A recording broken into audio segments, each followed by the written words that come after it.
Welcome. Thank you so much for coming by. I'm Jeremy, and this is day 3 of 20 days of Halloween, 20 days of horror films.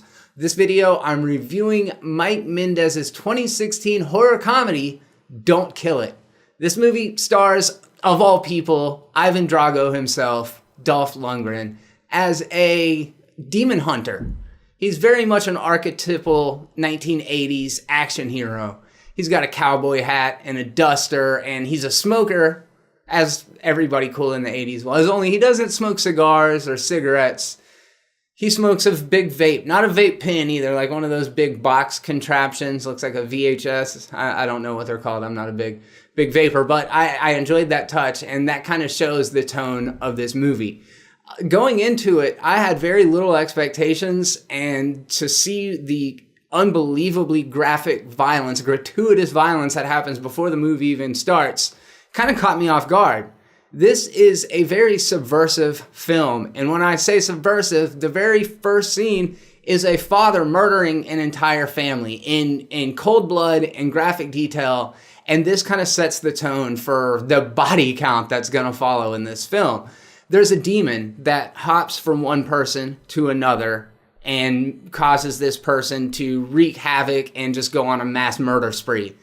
And the way that you can tell that this demon has inhabited a host is that their eyes will go pitch black and they just start killing people indiscriminately. And body count, high body count. I can't even keep track of how many people died in it, but I'd say like 50, maybe 60 on camera. Really good gore. Also, so Dolph Lundgren does play this character. I don't know what his name is, but he shows up in this Mississippi town claiming to be a demon hunter. Of course, the police don't believe him. They lock him in a cell, but because of information that he discloses to an FBI agent who, in an interrogation, realizes that he's not lying, she ends up getting him out, and the two of them go on a mission to try to bring an end to this reign of terror after she does start to believe that maybe there is something supernatural at work. So I'm not familiar with Mike Mendez. I did a little bit of reading up after I saw the film and saw that this movie got rave reviews at Fantastic Fest where it was premiered. And I can understand why. It has tons of midnight movie appeal. It seems like it'd be fun to watch in a crowded house with an audience and drinking beer because it's just a rowdy movie. It starts off at a high, a fast pace, and it really doesn't let up through the entire movie. And it's not boring because Dolph Lundgren's kind of self-aware, self-referential performance keeps the whole thing from ever feeling too mean-spirited, despite the fact that it is bloody chaos through the entire film. I mean, anybody that you think should not be killing or murdering people gets a turn in this movie. And I gotta commend the filmmaker just strictly from a point of being like bold and defying genre conventions. And, as an audience member, you expect that certain lines are not going to be crossed. And this one goes over them time and time again. But anyways, as far as horror films to watch in the October season, in the Halloween season, you could do much worse than Don't Kill It. It was a little surprise for me. I happened upon it just browsing through on Netflix.